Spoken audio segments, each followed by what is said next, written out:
सो hey guys, कैसे हो आप सब? आई होप आप सब अच्छे होंगे। सो आज मैं जा रही थी मार्केट क्योंकि मुझे लेना था लहंगा। भैया की शादी आ रही है और शॉपिंग ना हो ऐसा तो हो नहीं सकता।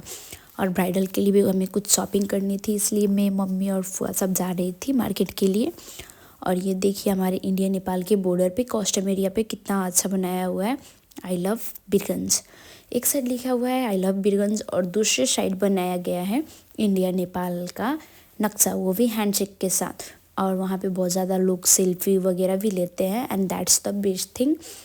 सो आज के दिन रक्सौल में बहुत ही ज़्यादा भीड़ थी क्योंकि आज था सैटरडे, और सैटरडे के दिन नेपाल से भी बहुत ज़्यादा लोग जाते हैं ख़रीदारी करने के लिए, क्योंकि इंडिया में नेपाल के कंपेयर से सामान बहुत ही ज़्यादा सस्ता होता है। सो सब लोगों को वहीं पे अच्छा लगता है लेना। और आज भीड़ होने का कारण है ट्रेन, क्योंकि आ रहा था ट्रेन। और मैं ट्रेन देख के कुछ ज़्यादा एक्साइटेड हो चुकी थी क्योंकि मैंने ट्रेन एक्चुअली मुझे याद भी नहीं मैंने ट्रेन में कब सफ़र किया है।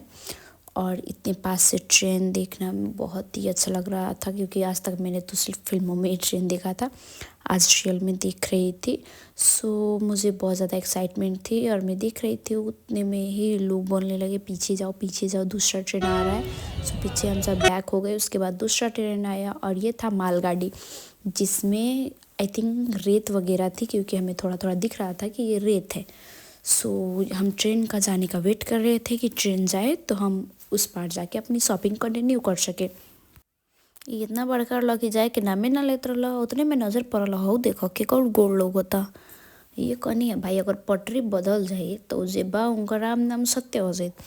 तो उससे अच्छा जब भी ट्रेन जाता तो ट्रेन के पटरी से बहुत ज़्यादा दूरी रही, इना कि ट्रेन के बीच वाला पटरी पर खड़ा रही कि ऊपर की टिकट कट जाओ। सो अपन बचाओ अपने करे, ट्रेन से दूर रहें, ट्रेन के बीच में या फिर ट्रेन आवता ओकरा आसपास ना रहें, काहे कि उसे बहुत ज़्यादा ही लोग के एक्सीडेंट भी होला। तो उसके बाद हम लोग बैठ के चले गए ऑटो में। भेलाई एरिया है जहाँ भी वहाँ भी मार्केट लगती है। सो मैंने कभी देखा नहीं था तो मुझे एक्साइटमेंट था देखने का। और ये है ना, ये इतना बड़ा था कि क्या ही बताऊँ। और यहाँ आ गए हम स्टेशन पे। ये है भिलाई का स्टेशन, जो एक्चुअली बहुत ही बड़ा है, बट यहाँ पे तो कोई ट्रेन मुझे दिख ही नहीं रही थी चालू। एक ये था तो इसका भी बीच का डब्बा निकाल दिए थे कुछ काम से। और उसके बाद छोड़ के हम मार्केट आ गए। मार्केट में आए तो मार्केट देख के लग रहा था यार इससे अच्छा तो हमारा चोर बाज़ार ही है। तो वैसे तो मम्मी फुआ सब ने देखा पर उनको कुछ अच्छा नहीं लगा यहाँ पे, तो फिर हम रक्सौल आ गए। और उतने में ही मुझे देखा ये पोस्टर राम मंदिर का। सो चारों तरफ पोस्टर ही पोस्टर है राम मंदिर के, जो अभी उद्घाटन में है, कुछ टाइम बाकी क्योंकि वो 22 जनवरी को है। सो हम लोग भी एक्साइटेड है देखने के लिए राम मंदिर। हम तो जा नहीं पाएंगे, हम लोग टीवी पे ही देख लेंगे राम मंदिर को। उसके बाद हम लोग रोड पे जा रहे थे, बट हमें तो जाना था रक्सौल के वस्त्रलोक में, जो एक फेमस बड़ी सी होलसेल मार्केट है लहंगे और साड़ी की। बट यहाँ तो मम्मी के लोग गल चप्पल कुछ देखा सिंकरा ना चाहिए ऐसा हो नहीं के सकत, कुछ देखते ई ले ली जितना रही सब ले ली, बट लियन कुछ नहीं, अलग बात बा, पर देखियन सब। तो हम अब आ गए थे दूसरी दुकान में ब्राइडल साड़ी लेने के लिए, जो हमारे में बिहोती बोला जाता है, जो ब्राइड के लिए जाता है वो लगाकर ही सिंदूर होता है। अब इसके पीछे रीज़न क्या है ये तो मुझे भी पता नहीं, पर वो जो येलो और रेड था हमने वही फिक्स किया था जो अंकल पैक कर रहे थे। उसके बाद गेस्ट तो आएंगे ना, तो गेस्ट लोग के लिए तो बेस्ट लेना ही पड़ता है। तो गेस्ट लोगों के लिए भी हम साड़ी देख रहे थे और यहाँ पे बहुत ज़्यादा ही साड़ी की वैरायटी थी। तो हम लोगों ने गेस्ट के लिए वहाँ पे जो साड़ी है वो सब पैक कराया था और अच्छे और सस्ते दाम में ही मिल गया। बहुत अच्छा साड़ी भी था, सॉफ्ट था एकदम। और दूसरी साड़ी भी दिख रहे थे क्योंकि अब बाइल बारह लोग तो ये लोग तो भी तो साड़ी चाहिए।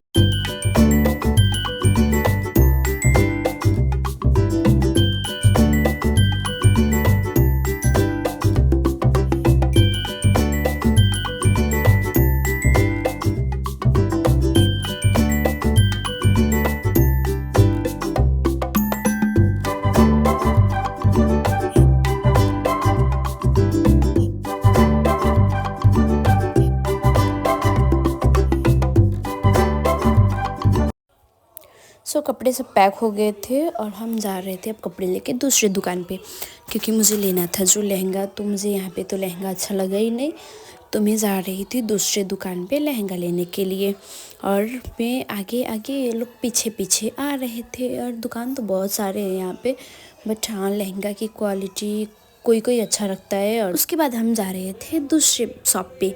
तो जाते ही मम्मी थी आगे आगे एक झोला लेके और बाकी फुआ दोनों पीछे थी और बाकी झोला लेके। और मुझे लग रही थी बहुत ज़्यादा ठंड, तो मैंने टोपी लगाया था, बट टोपी मेरा टिक ही नहीं रहा था, वो बार बार निकल जा रहा था। और मैं वेट कर रही थी कि दुकान कब आएगा कब आएगा कब आएगा। और यहाँ पे मम्मी को तब तक दिख गया एक कुर्ता, तो मम्मी ने सोचा पहले वो कुर्ता लेती है उसके बाद हम जाएंगे। तो मम्मी ने कुर्ता ले लिया और पैसे दे रही थी। उसके बाद हम फाइनली पहुँच गए वस्त्रलोक में मेरे लहंगे के लिए। सो ये जो लहंगा है पर्पल कलर का, वो मुझे बहुत ही ज़्यादा अच्छा लगा। इसका क्वालिटी भी एकदम अच्छा था, पूरा जितना भी इसमें वर्क था पूरा डायमंड का वर्क था। सो ये लहंगा बहुत अच्छा लग रहा था। फिर मैंने सोचा कि मैं पहले इसको ट्राई करती हूँ कैसा दिख रहा है मुझ पर। सो मुझसे अकेले नहीं हो रहा था, तो फिर मम्मी ने मेरा हेल्प किया, बट मम्मी ने बोला कि ये उल्टा है, इसको अंदर से करो। तो फिर मैंने उसे अंदर से किया। फिर शॉपकीपर ने बोला कि आप यहाँ पे बेल्ट लगा लीजिए, आपको कंफर्टेबल रहेगा दिखने के लिए और ट्राई करने में भी।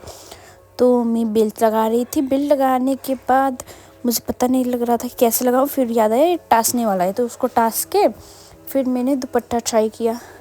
तो इसका दुपट्टा भी बहुत अच्छा था, एकदम सॉफ्ट क्वालिटी। और ये लहंगा का क्वालिटी एकदम सॉफ्ट था, लाइटिंग कपड़ा में था और पूरा डायमंड का वर्क था।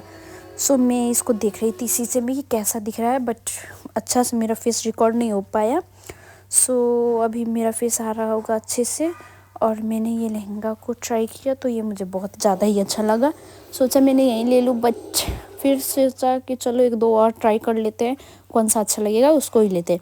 और यहाँ पे जितना सारा भी लहंगा रखा हुआ है मैंने सब ट्राई किया था। और ये सब मैंने खुद के लिए ही निकलवाया था, जिसमें से मुझे सिर्फ एक ही लेना था। सो देखते हैं अब कौन सा मैं लेती हूँ। सो इतना सारा लहंगा देखने के बाद ये लहंगा भी मुझे बहुत अच्छा लगा था, बट इसका दुपट्टा का अच्छा नहीं था क्वालिटी, तो मैंने नहीं लिया। और ये था पूरा सीक्वेंस वर्क में, जो मुझे उतना ख़ास नहीं लगा, तो मैंने इसको भी रिजेक्ट कर दिया।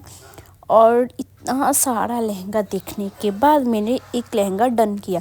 सो मैंने खुद के लिए कौन सा लहंगा डन किया वो मैं आपको अभी नहीं दिखाऊंगी, थोड़ा सा वेट कीजिए, आपको डायरेक्ट शादी वाले व्लॉग में ही आपको देखने को मिलेगा। कि सो कल है मकर संक्रांति। सो आज बहुत ज़्यादा ही भीड़ थी मार्केट में और कितना अच्छा डेकोरेशन भी किसी किसी ने अपनी शॉप पे किया था रॉक्सॉल में। सो वो सब अच्छा लग रहा था। और यहाँ पे रोड पे कुछ कपड़े छान के बेच रहे थे, तो उसमें भी घर के लोग देख रहे थे। आखिर लेंगे कुछ नहीं, बट देखना तो सभी है इन लोगों को भी। तो चलिए अब रॉक्सॉल को छोड़ते हैं और चलते हैं अपने देश। एक्चुअली देश ही बोलना पड़ेगा क्योंकि अभी हम इंडिया में हैं और हमें जाना है नेपाल। सो यहाँ पे हम क्रॉस कर रहे थे रोड, और उसके बाद हमें मिल गया ऑटो। तो ऑटो में बैठ के हम लोग निकल गए घर के लिए। बट ऑटो में बहुत ज़्यादा ठंड लग रही थी क्योंकि मौसम भी बहुत ज़्यादा ठंडा था आज। और एक तो वैसे भी ठंड के मौसम में तो वैसे ही ठंड लगती है। और यहाँ फिर से हम अपने देश में एंट्री कर रहे हैं। बाय बाय इंडिया, फिर मिलेंगे। और यहाँ आई लव पीरगंज, ये मैं ना देखूँ ऐसा हो नहीं सकता, ये मुझे बहुत ही ज़्यादा अच्छा लगता है। बट मैं वीडियो बनाने के लिए वहाँ पे रुक नहीं पाई, वो बात अलग है। और यहाँ मुझे लग रही थी बहुत ज़्यादा ठंड क्योंकि हवा भी बहुत तेज़ चल रहा था। फिर मैंने अपना जैकेट का टोपी लगा लिया। ऐसा लगा सिर्फ एक्स्ट्रा देख के।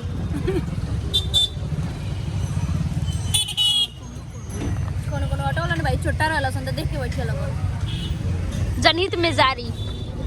हमने पूछ तो शॉपिंग तो हो गई, अब चलिए करते हैं पेट पूजा की तैयारी। और यहाँ से मैंने लिया था पानी पूरी और चाट। उसके बाद हम चले गए घर। और घर आने के बाद ब्राडो कुछ ज़्यादा ही एक्साइटेड हो जाता है हम लोगों को देख के, बाहर से आते हैं तो। फिर मैंने आके कुछ शूट ही नहीं किया और डायरेक्ट ये रात का वीडियो, क्योंकि मैं बहुत ज़्यादा थक गई थी।